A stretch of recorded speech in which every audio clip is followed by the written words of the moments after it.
Hello everybody and welcome back to the channel. We're recording another one today. This one will come out later, but I really wanted to talk about this record as well. This one has been my obsession this week, especially in sort of the wake of the new Opeth and the new Blood Incantation. I've been really sort of feeling the 70s sort of prog feel. I am talking about BEDSORE's new record, Dreaming the Strife for Love. So where do we start? Let's start at the beginning. First track, we're talking about Minerva's Obelisk. Great movement on this one, a fantastic intro to the album. The prog hits sound great, the keys are really soft. It really felt like it's ripped out of the 70s. This one is more instrumental. There is some vocals to it, but it's more for atmosphere building and that kind of thing. But it does sort of introduce the sound of the record really well. Great guitar playing, great keys. We're really kind of going for that prog 70s sound, but less of a Pink Floyd and more of a Deep Purple. And this will sort of play out throughout the record. The second one is Scars of Light. Unreal melodies on this one. When the vocals come out, it's quite jarring. The vocalist sort of sounds like Frodo. But it's really like death metal Deep Purple, and I really think it sort of kicks off that expectation of a great amalgamation between Black Death stylings and that 70s prog influence. Also the drums are recorded fantastically, like just a great drum sound, and that continues throughout the record.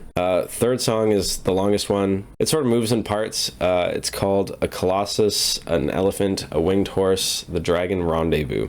Fuck if I know what they're talking about, but it opens with a really haunting atmosphere. We're really getting into that sort of prog level of like self-indulgence, especially in the guitar playing here. The melodic phrasing is very strange. It then goes into like a saxophone section, goes into a surf rock groove at one point. It really moves quite well. The guitar solo around the 6.5 minute mark, I thought was incredible. There's a lot of like melodic ascending lines, like I mentioned. It really pronounces that prog influence. So normally, like in a typical melody, if you're thinking like a four note progression, it'll like ascend and descend, and it'll kind of bring you back to like a root or a fifth, and it'll kind of end on those points. This one just kind of goes up, right? Like, so it's like bam, bam, bam, bam, bam, bam, bam. Like it's really proggy in that way, and I think that's how they really capture that 70s prog sound quite well. But on this one especially, I wasn't quite sure if I liked the overall progression. By sort of the 8 minute mark, it was like exhausting, and sort of at a certain point, all the awesome things that are happening, it's sort of hindered by this weird progression, and I felt like they could have just reined it in just slightly on this one. But it does finish really strong. I do want to show you as well just some of the ideas that are happening here, and I feel like I could pick like any moment in the song and just give you a 30-second preview, so that is exactly what we're gonna do. Okay, so I'm just gonna let you guys listen to this little section of the song. This is like the surf rocky kind of thing, so I'm just gonna let it play. I literally just went to around a spot. It's not leading into anything, it's just sort of like a place in the song, honestly. But yeah, just check this out for like a little minute.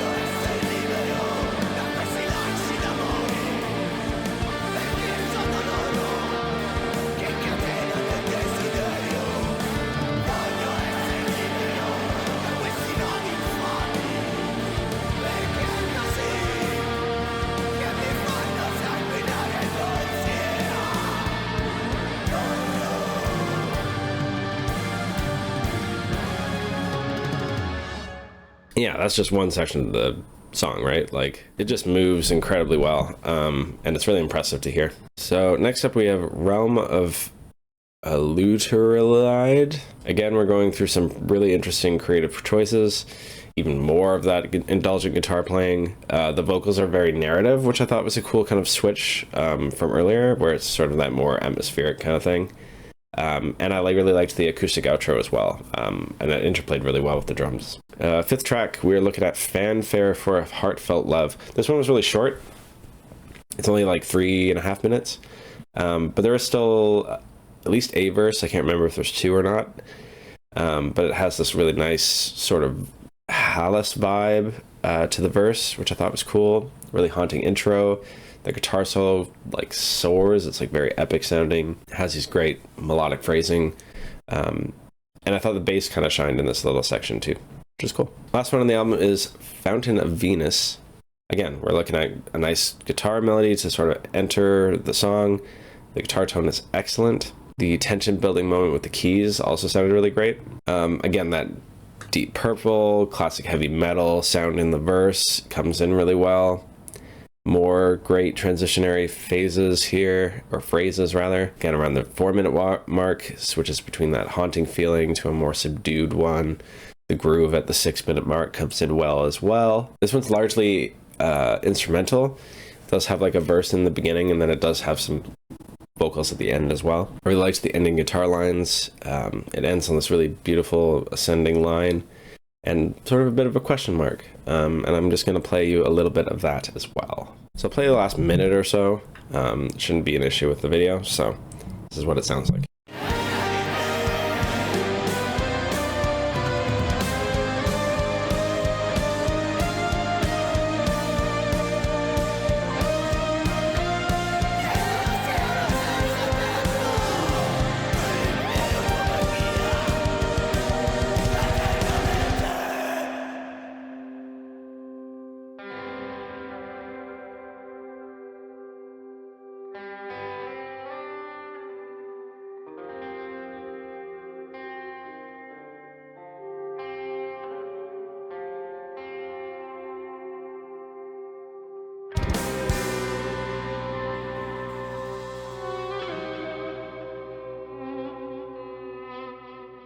That's how it ends.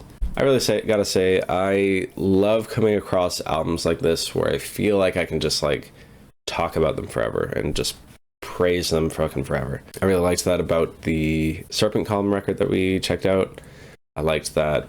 I just like feeling excited about music, and this I was really excited to hear.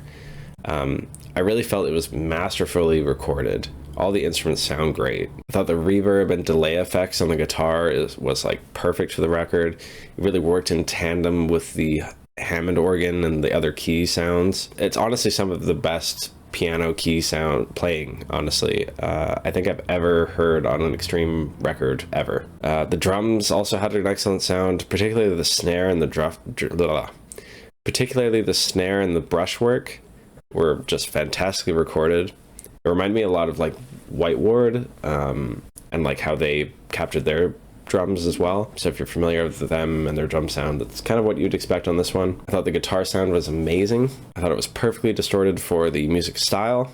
I did, however, also think the organ might be too loud in some spots, but honestly, I think with the creative liberties of the album, I think it's totally fine to have that a little bit more front and center. And like I said, one of the most creative records I think I've heard this year. It does an excellent job of combining 70s prog and death metal in a way that's entirely their own. But it is kind of funny too that we're seeing a few bands of this style sort of in recent years. It does seem to be sort of bubbling up as a new wave almost. You're seeing it with Blood Incantation, with Hallis. I mean, maybe Opeth being the catalyst in like the early-ish 2000s when a lot of these people were just getting into guitar playing or music or whatever. But yeah, what a cool record. It was just honestly like the enjoyment I felt hearing this record is something that I can't understate enough or overstate or whatever. I don't fucking know.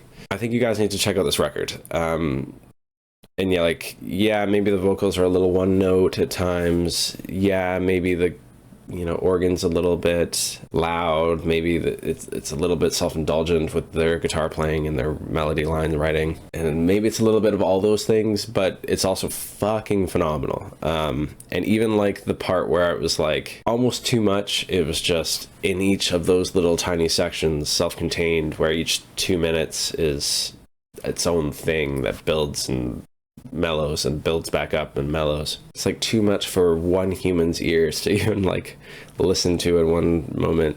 But yeah, listen to this record.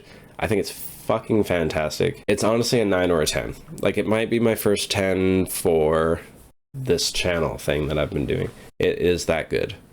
It's at least a 9. Like, it's not going to be lower than that. So this might be my album of the year. I have no idea. It's, I think, just masterfully done. So that was BEDSORE, and we'll check in the next one. I think I have one more that I'm going to do today, maybe, or tomorrow, but we'll see. Deuce.